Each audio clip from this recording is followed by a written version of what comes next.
الليلة هنعمل أهم بخور في البيت السوداني.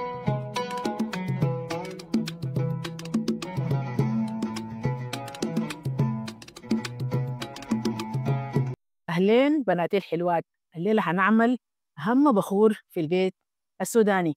أنا ما حقول اسمه، انتوا حتشاركوني اسمه في التعليقات. اوريدي جهزت علبتين هدايا نسحب عليها من التعليقات للفيديو الجاي. بيتكون البخور من 3 مراحل. المرحلة الأولى نغسله وننشفه، المرحلة الثانية التحضير، المرحلة الثالثة التصنيع.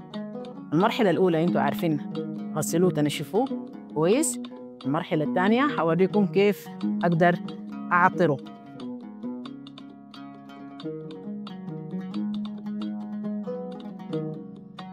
بشيل كمية من الشاب،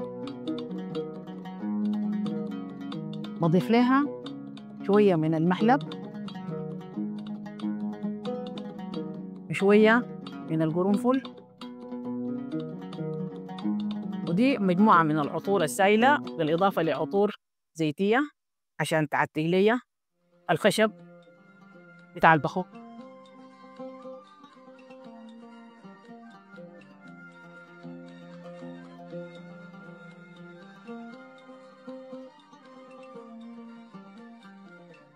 كل مرة باخد كمية لحد ما يتملي البوتل.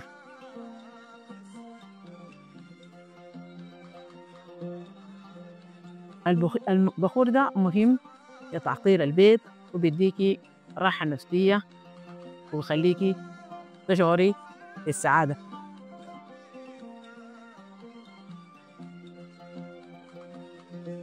بخليه مقفول لمدة 3 يوم يتشرب بالعطور كويس.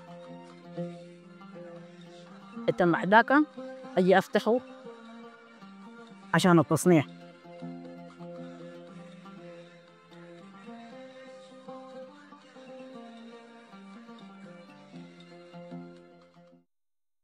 كل يوم بديه تجميدة عشان يتشرب كله العطور مع بعض. هنا عندي البخور جاهز بعد ما عطرته واخد 3 يوم. شايفين اللون بيجي كيف، والريحة رهيبة بعد ما يتشرب بالريحة كويس. دي المكونات اللي بنحتاجيها لصناعة البخور: السكر، مسك مسحون، صندل مسحون، ضفرة مكفية جاهزة، عصير ليمون، موية ورد، عندنا دهن صندل، صندلية، دي عطورات مختلفة بنكهات زي ما انتي حابة.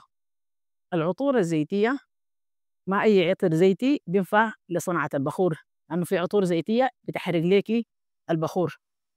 تستعملي سمسارة، أماريج، سكيب لو انتي حابة إضافة نكهات بالنسبة للبخور.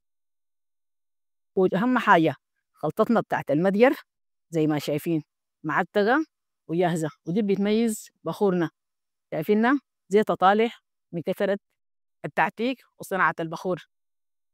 وأهم حاجة يا بنتي لما تيجي تعمل البخور لازم تظبطي السكر. السكر يكون موزون عشان بخورك يكون ظابط. ما تكتري السكر، البخور بيبقى ملبك مع بعض وبتفليكي النار. ولو قللتي كمية السكر البخور بيبقى ليكي خشب ساي، كده انت ما استفدتي من البخور في حاجة. نجي لمرحلة التصنيع. نجيب السكر، بنعبي 4 عبوات عشان نصنع كيلو. العبوة دي 250 جرام.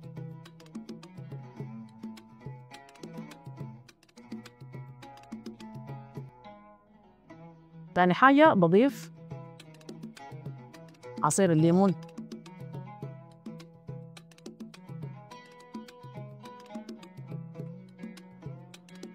من عصير الليمون ملعقة موية ورد.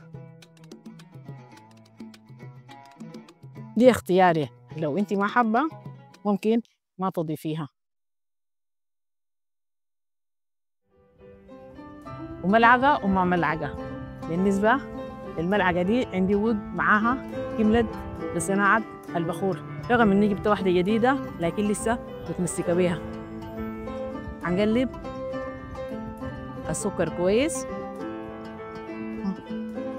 لازم ندوب السكر كويس قبل ما نرفعه في النار.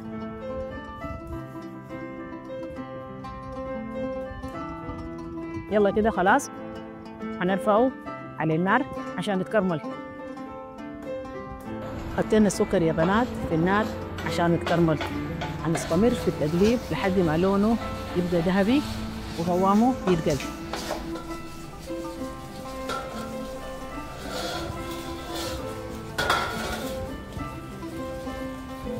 بجي أضيف خشب الشاف المعفر واستمر في التقليب لحد ما السكر كله يتماسك مع الخشب.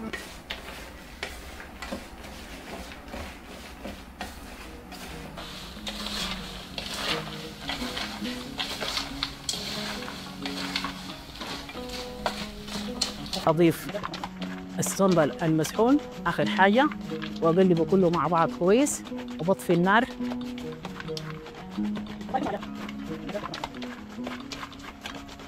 وأقلب البخور في الصينية.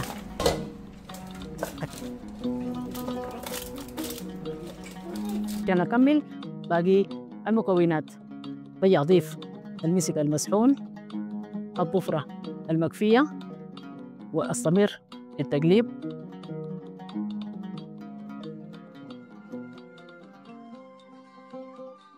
بضيف خلطة المدقر المعتقة وباقي العطور الزيتية الصندلية، عود الصندل، جواهر، دهن العود، وأقلبهم كلهم مع بعض لحد ما تتعتق ويتشرب البخور مع بعض.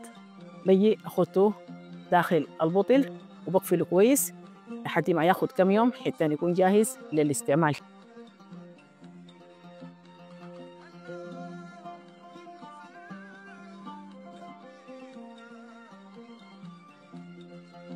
وأهم حاجة يا بنات لما تيجي تولعوا البخور تنظف البيت، تفتحي الشبابيك، تجددي الهواء، حتى بعد ذاك تولعي بخورك عشان ريحته تصهر في البيت. وما تنسوا يا بنات تشتركوا في القناة وتوروني حبوباتنا زمان مسمين البخور ده شنو، والفايزين هنعلن عنهم بالفيديو الجاي. ويلا مع السلامة.